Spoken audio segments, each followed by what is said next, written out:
우리 다 같이 말씀을 봅니다. 마태복음 6장 19절부터 24절까지의 말씀, 우리 어떤 내용인지 천천히 한번 산상순의 내용 같이 한번 살펴봅니다. 같이 읽습니다. 시작. 너희를 위하여 보물을 땅에 쌓아두지 말라. 거기는 좀과 동록이 해하며 도둑이 구멍을 뚫고 도둑질하느니라. 오직 너희를 위하여 보물을 하늘에 쌓아두라. 거기는 좀이나 동록이 해하지 못하며 도둑이 구멍을 뚫지도 못하고 도둑질도 못하느니라. 내 보물이 있는 그곳에는 내 마음도 있느니라. 눈은 몸의 등불이니 그러므로 내 눈이 성하면 온몸이 밝을 것이요 눈이 나쁘면 온몸이 어두울 것이니 그러므로 내게 있는 빛이 어두우면 그 어둠이 얼마나 더하겠느냐. 한 사람이 두 주인을 섬기지 못할 것이니 혹 이를 미워하고 저를 사랑하거나 혹 이를 중히 여기고 저를 경히 여김이라. 너희가 하나님과 재물을 겸하여 섬기지 못하느니라.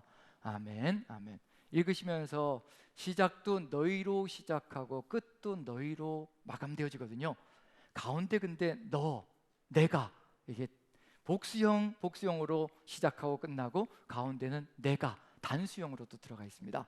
이건 우리의 삶 속에서 공동체가 얼마나 중요한가, 공동체가 테두리를 감싸고 있고요, 가운데는 너, 우리 스스로 한 사람 한 사람이 또 올바로 서 있어야 된다는 것을 얘기하고 있는 중입니다. 하나님께서는 늘 너희라고 말씀하셨다가 너라고 말씀하셨다가 이 두 가지를 병행하면서 공동체가 정말 든든히 서기 위해서는 한 사람 한 사람이 또한 든든하게 서 나가야 된다는 것, 시력이 좋아야 된다는 것, 그걸 우리에게 알려주고 있는 중입니다. 이런 것 하나하나도 의미 없이 주어지는 것은 절대 아닙니다. 그래서 우리가 공동체가 얼마나 소중한 것인가, 그 공동체는 어떤 사람들인가, 바로 하나님 앞에 올바른 시선을 가지고 서 있는 사람들이 하나로 연합되어질 때 세상을 아름답게 바꿔나갈 수 있는 존재가 될 것이라는 것을 우리에게 알려주고 있는 중입니다. 그래서 너희도, 공동체도 소중하고요, 그 공동체 안에서 한 사람 한 사람도 참으로 소중합니다. 그걸 우리가 마음에 새기고요, 오늘 같이 한번 말씀을 나누면서 주의 뜻을 보았으면 좋겠습니다. 자, 예배자의 길, 이제 산상순에서 나아가는 것이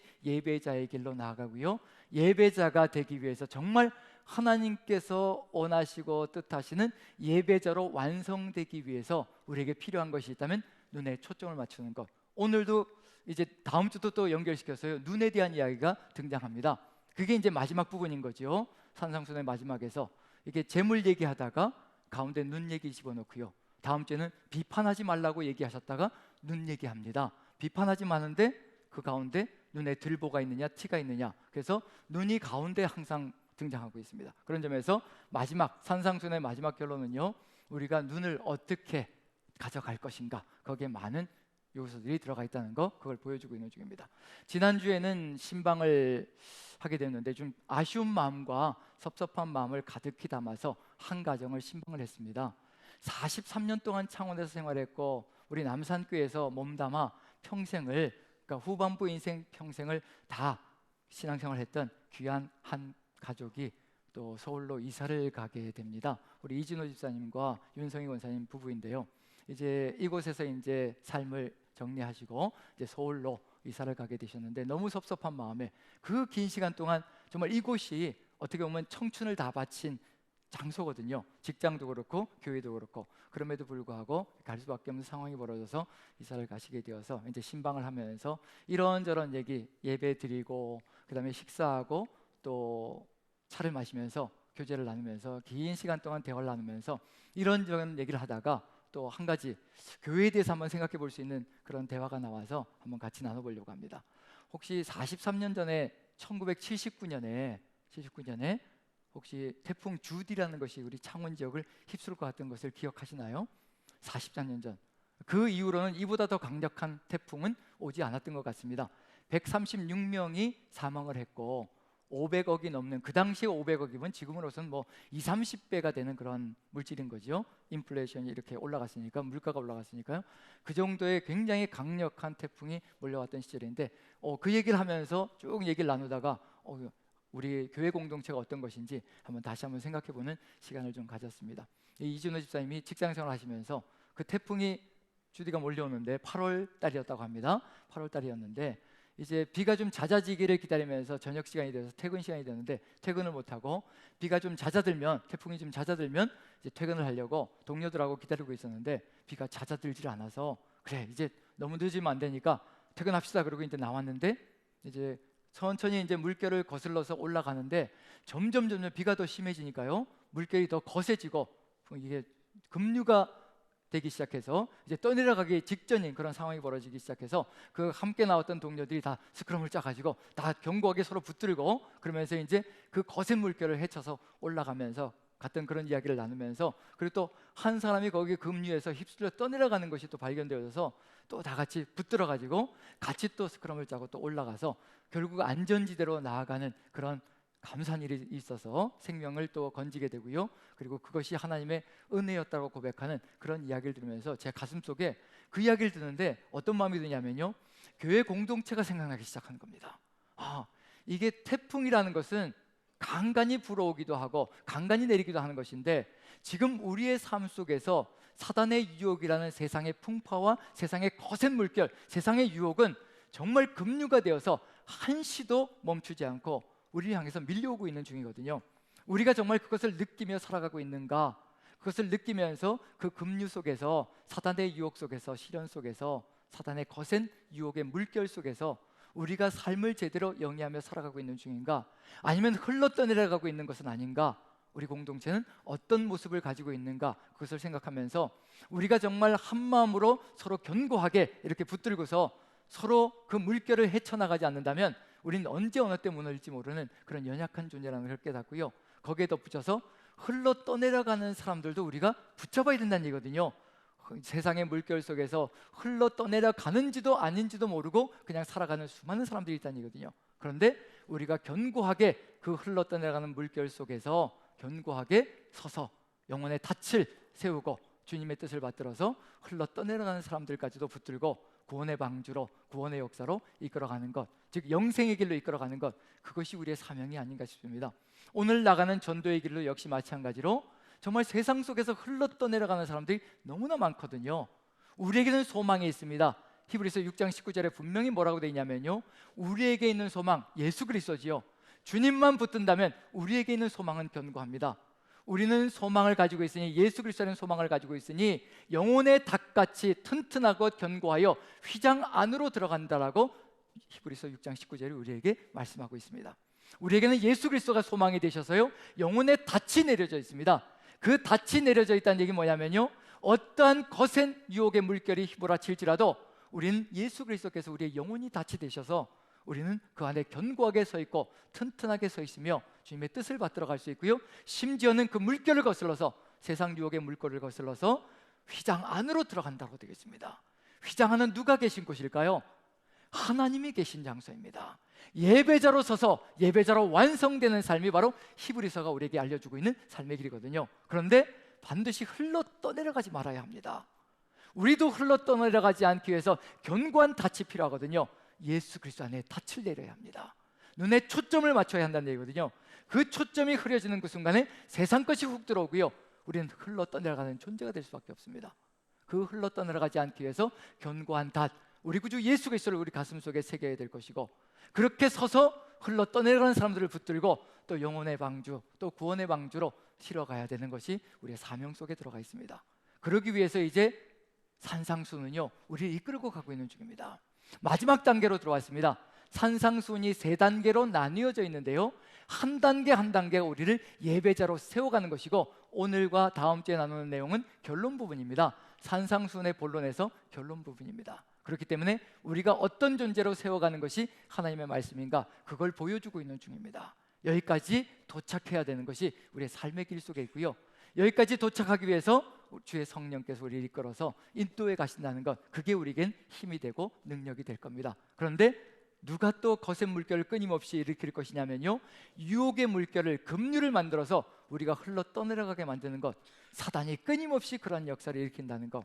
폭풍과 태풍은요, 우리의 육체적인 폭풍과 태풍은 간간히 1년에 한두 번씩 올지 모르겠지만, 사단의 유혹의 그 물결은 끊임없이 멈춤 없이 우리의 삶을 휘몰아칠 겁니다.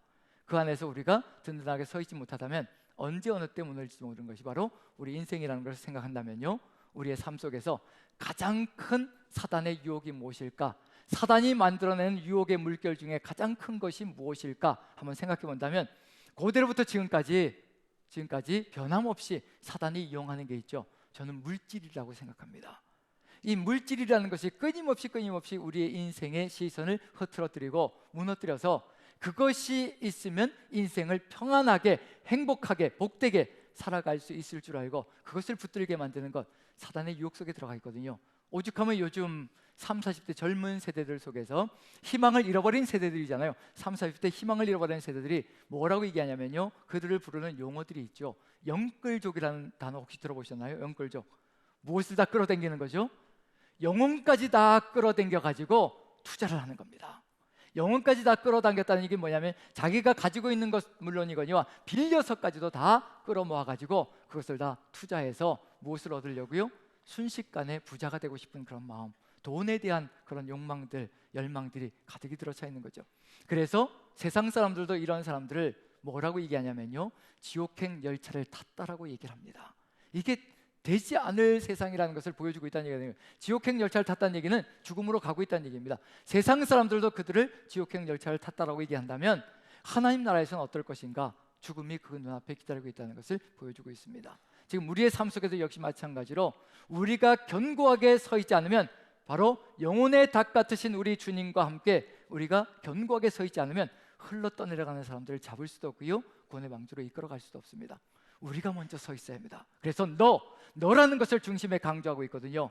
우리가 어떤 존재로 서나가야 될 것인가, 그게 오늘 주시는 말씀 속에서 나가야 될 길이라는 거. 그래서 우리가 가야 될 길은 어디에 먼저 들어가 있느냐면요, 한번 이 유혹 속에 빠졌던 사람이 있습니다. 빠져서 헤어나지 못했던 것 같은데, 부자 청년의 이야기를 혹시 기억하고 계시나요? 부자 청년, 마태복음 19장에 들어가 있는 부자 청년에 대한 이야기인데, 이 부자 청년이 걸어갔던 삶의 단계가 우리가 겪어가는 삶의 단계일 겁니다. 그런데 이 부자 청년은 하나님께서 원하시는 그 마지막 단계까지, 주님이 원하시는 마지막 단계까지 도달하지 못했습니다.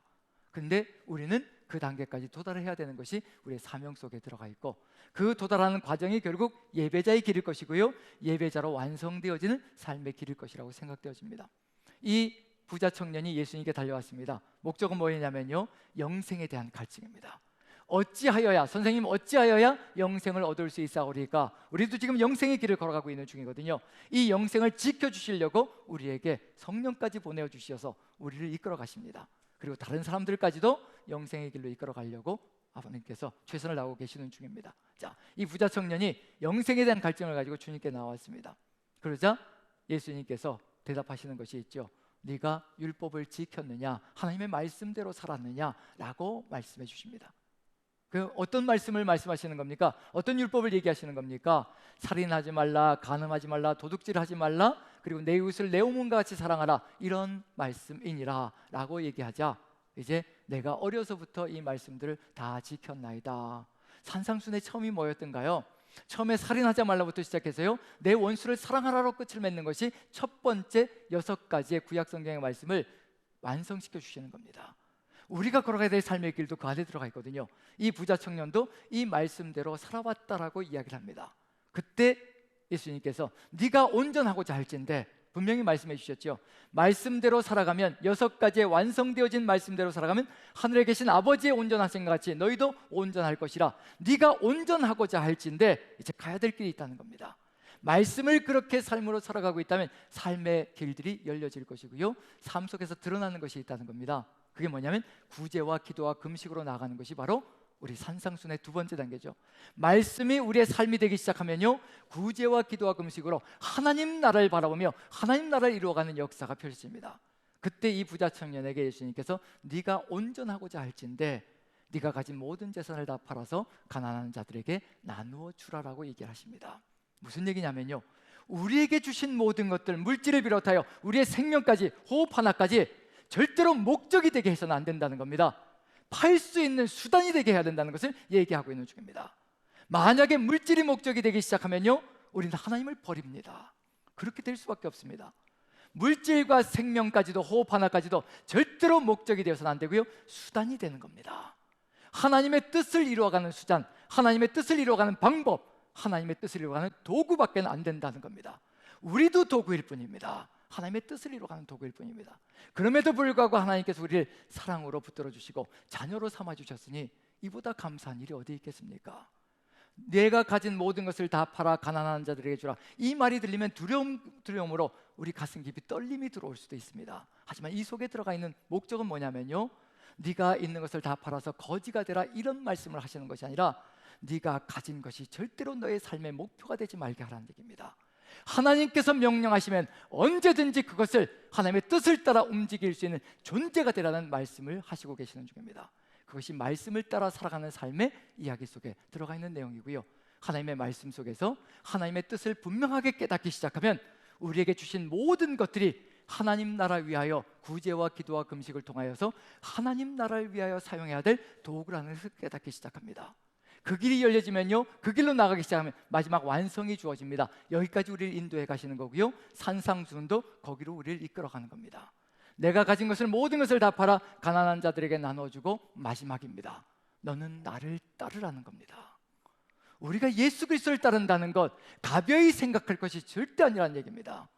우리는 우리가 원하는 것들을 다 하면서 적당히 따라가는 것을 예수님을 따르는 것이라고, 예배하는 것이라고 생각할 때가 참 많습니다.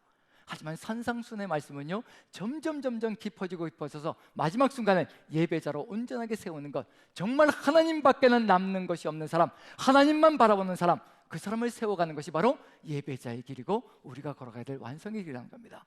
하루아침에 이루어지는 것이 절대 아닙니다. 하나님께서 만들어주신, 예수님께서 만들어주신 그 말씀을 온전하게 우리의 삶으로 이루어가며 하나님 나라를 바라보며 오직 우리에게 주신 모든 것들을 구제와 기도와 금식을 통해서 하나님의 뜻을 향하여 다 사용할 수 있는 그 삶의 길을 걸어갈 때 우리 안에 누구만 남는다는 얘기냐면요, 오직 하나님만이 우리의 왕이시고 하나님만이 우리의 주인이시라는 고백을 통해서 진정한 예배자의 길을 걸어갈 수가 있습니다. 이제 산상수훈의 마지막 단계, 예배자를 세우시는 겁니다. 우리가 어디에 시선을 두고 있는 것인가, 어디에 마음을 두고 있는 것인가, 하나님인가 다른 것인가, 그걸 보시려고 하는 겁니다. 우리도 같이 다시 한번 그걸 돌아봐야 될 시간이 바로 이 시점인 줄 압니다. 말씀대로 살아오셨고 그 말씀을 가지고 하나님 나라 세우려고 애를 쓰셨다면 이제 우리는 예배자가, 완성되어진 예배자가 우리의 삶의 목표입니다. 산상수훈의 내용 속에서 오늘 읽은 말씀을 통해서요, 예배자가 어떤 존재인가, 무엇을 바라보는 존재인가, 그러면 다시 한번 나눠봤으면 좋겠습니다. 시작 부분이 뭐였냐면요, 보물을 어디에 쌓으라고 말씀하시고 계신가요? 보물을 하늘에 쌓으라고 말씀하십니다. 땅에 쌓지 말고 하늘에 쌓으라고 말씀합니다. 하늘에 쌓는 것, 어떤 삶이 될 것인가, 말씀대로 살아가며 주신 것들을 하나님의 뜻을 받아서 사용해 나가는 것, 내 것이라고 움켜쥐는 것이 아니라 하나님의 뜻을 향하여 사용하는 것, 아마 그런 내용이 될 겁니다. 그래서 마지막에는 뭐가 되냐면요, 하나님과 재물을 겸하여 섬길 수 없다.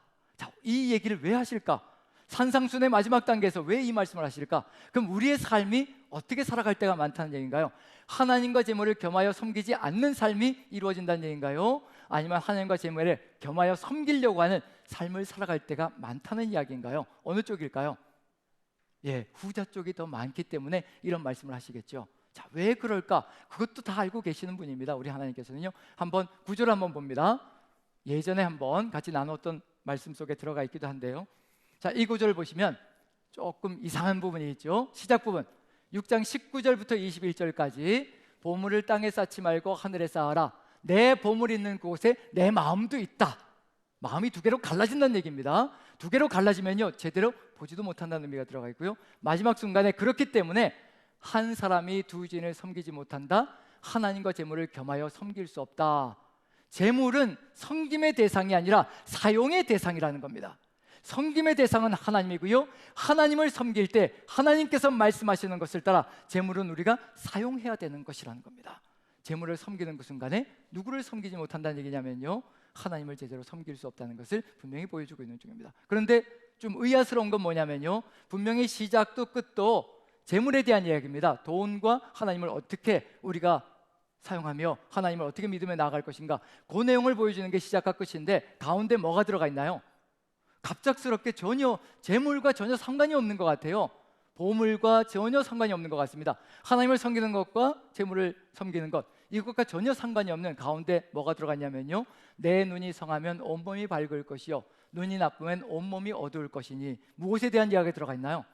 눈에 대한 이야기가 들어가 있습니다. 다음 주에도요, 비판하지 말라 그렇게 얘기하고요, 시작과 끝은 그런 내용인데 가운데 뭐가 들어가 있는 눈에 대한 이야기가 들어가 있습니다.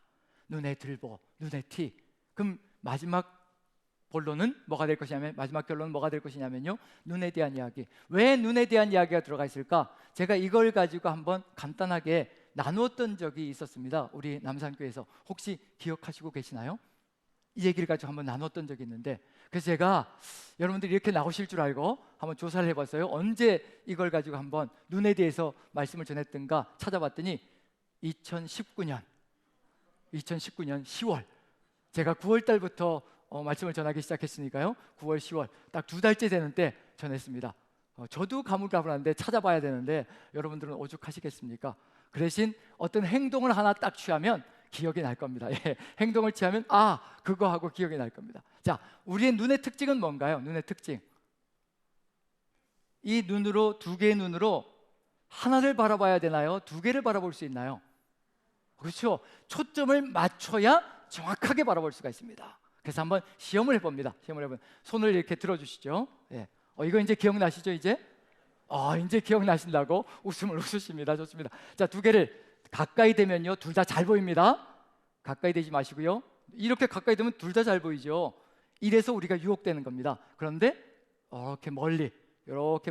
자, 그리고 눈을 가지고요, 양쪽 눈을 가지고 두 개를 다 동시에 보려고 애를 써보십시오. 자, 잘 보이시는 분, 두 개를 보는데 내가 선명하게 잘 보인다. 손 들어주시죠. 지금 여기 계시면 안 됩니다. 병원으로 가셔야 합니다. 빨리 안과로 가셔서, 이게 뭔가 눈에 문제가 있는 거예요. 이 우리의 눈의 특징은 뭐냐면요, 왜 가운데 눈에 대한 이야기를 집어넣었을까? 눈은 두 개를 초점을 맞춰서 한쪽을 보아야지 선명하게 보입니다. 돈에다 초점을 맞춰서 보면요, 돈이 선명하게 보입니다. 돈이 가는 길이 보입니다. 보일 겁니다. 저는 그쪽에다 초점을 안 맞춰서요, 돈이 가는 길이 안 보이거든요. 근데 어떤 분은 저한테 얘기하는 분이 있어요. 자기는 이것만 여기에서 저기로 옮겨 놓으면 돈이 될 것 같다는 거예요. 저는 그게 안 보이거든요. 하나님 말씀 이렇게 하면 저렇게 하면 이해가 될 것 같은데, 그런데 돈이 가는 길은 안 보입니다. 어떤 분들은 그게 보인다고 합니다. 두 눈을 초점을 맞추고 마음을 초점을 맞추면요, 돈이 가는 길이 보일 수도 있습니다. 자, 그것을 원하신다면 우리가 또 다른 길을 갈 수도 있거든요. 자, 두 눈을 맞춰서, 초점을 맞춰서 누구를 보란 얘기인가요? 하나님을 볼 때 선명하게 보이고, 그 하나님이 선명하게 보일 때 물질까지도 하나님의 뜻을 향해서 사용할 수 있는 존재가 됩니다. 안타까운 건 뭐냐면요, 아까도 말씀드렸지만 이렇게 가까이 물질과 하나님이 똑같은 선상에서 이렇게 갈 때는요, 둘 다 쳐다볼 수 있습니다. 둘 다 선명하게 보이는 것처럼 유혹되기 시작합니다. 그런데 하나님의 말씀을 따라 살 때요, 산상순에서 구약 성경의 6가지 말씀을 온전하게 만들어서 우리에게 주셨거든요. 그 말씀을 따라서 살고 살다 보면요, 하나님의 온전하신 것 같이 온전함이 우리 안에 들어오기 시작합니다. 누가 보이기 시작한다는 얘기인가요? 하나님이 보이기 시작하고요, 하나님의 길을 걸어가기 시작합니다. 그래서 점점 멀어지게 되어 있습니다. 말씀대로 살아가면요, 하나님의 말씀 따라 살아가면요, 물질과 하나님이 점점 더 벌어지게 되어 있습니다. 거리 간격이 점점 벌어지면서요, 어떤 일이 벌어질까요? 양쪽이 전혀 보이지 않는 그런 일이 벌어질 수도 있습니다. 여기서 중간에 들어가 있는 눈이 성하면, 눈이 나쁘면, 이 성하면 나쁘면 완전하다, 악하다, 이런 뜻의 헬라어 단어가 아닙니다. 이 내 눈이 성하면에서, 성하면이라는 단어는 하플로스라는 단어거든요. 헬라어로요. 어떤 뜻이냐면 단순하다라는 뜻입니다. 단순하다. 심플이라는 단어로 해석되기도 합니다. 단순하다는 건 무슨 얘기일까요? 두 가지, 세 가지를 생각한다는 얘기일까요? 한 가지만 생각한다는 얘기일까요? 단순하다는 얘기는 한 가지만 생각한다는 겁니다. 두 눈으로 한 가지만 보는 겁니다. 그래서 단순한 겁니다. 오직 하나님만 바라보게 선명하게 모든 것들이 보이기 시작합니다. 나쁨이라는 단어, 포네로스라는 단어거든요. 바쁘다라는 뜻입니다. 헬라어로요. 바쁘다는 뜻이 뭘까요? 양손을 보십시오. 두 개를 한꺼번에 보려고 끊임없이 왔다 갔다 해야 되는데 점점 멀어지거든요. 점점 멀어지니까 더 멀리를 봐야 되기 때문에 눈이 바쁘게 움직여야 합니다. 바쁘게 움직이는 그 순간에 우리의 마음이 사라지기 시작하고요, 갈라져 버리기 시작합니다. 여기서 분명한 건 뭐냐면요, 우리의 시선을 어디에다 둬야 될 것인가, 그걸 분명히 알려주고 있는 중입니다. 하나님과 재물을 겸하여 섬길 수 없다. 우리의 두 눈이 한 곳에 초점을 맞춰야만 선명하게 볼 수 있는 것처럼 누구에게 초점을 맞춰야 될 것인가? 누구에게 초점을 맞추라는 얘기일까요? 하나님께 초점을 맞추지 않으면요, 물질도 어떻게 사용해야 될지 그것조차도 알 수 없는 존재가 되어버립니다. 하지만 하나님께 초점을 맞추는 그 순간에요, 물질도 가장 올바르게 사용할 수 있는 길을 열어갈 수가 있습니다. 하나님의 마음이 우리 안에 가득 들어 차기 때문에 그렇습니다. 우리가 왜 이런 길을 걸어가지 못할까? 이유는 딱 한 가지입니다. 세상이 무섭습니다. 세상의 모든 것들이 너무 무섭고요, 이 세상 속에서는 이게 없으면 절대로 살아갈 수 없을 것 같은 두려움이 밀려오기 시작합니다. 염려라고 얘기합니다. 예수님께서는 너희가 무엇을 마실까, 무엇을 먹을까, 무엇을 입을까 염려하지 말라. 염려가 밀려오기 시작합니다. 세상을 바라보면 두렵기 시작하거든요. 염려가 밀려오기 시작합니다. 그런데 분명히 뭐라고 말씀해 주셨냐면요, 무엇을 마실까, 무엇을 입을까, 무엇을 먹을까 염려하지 말라.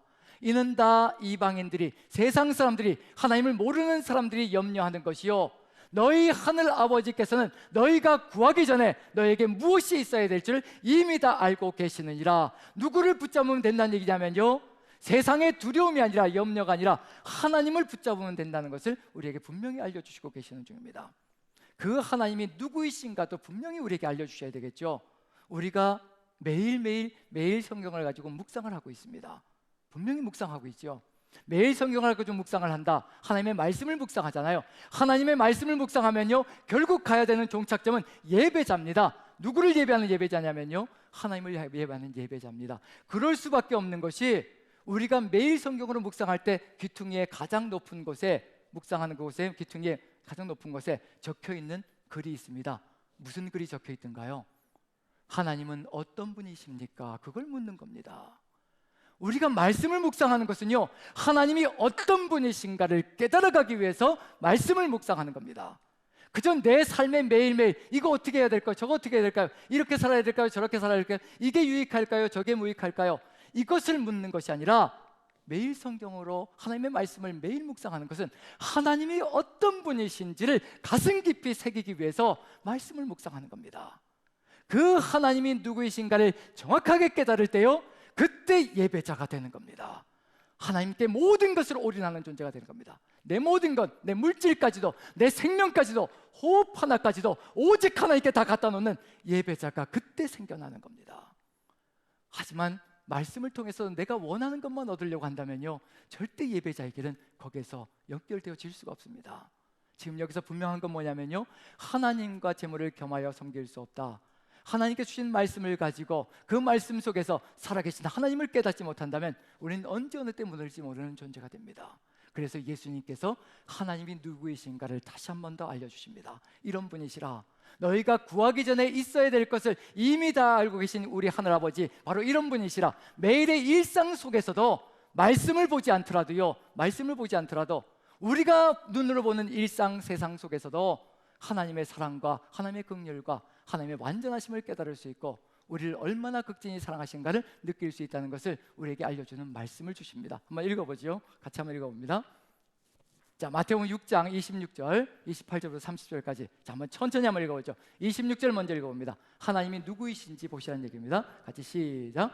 공중의 새를 보라. 심지도 않고 거두지도 않고 창고에 모아 들이지도 아니하되 너희 하늘 아버지께서 기르시나니 너희는 이것들보다 귀하지 아니하냐.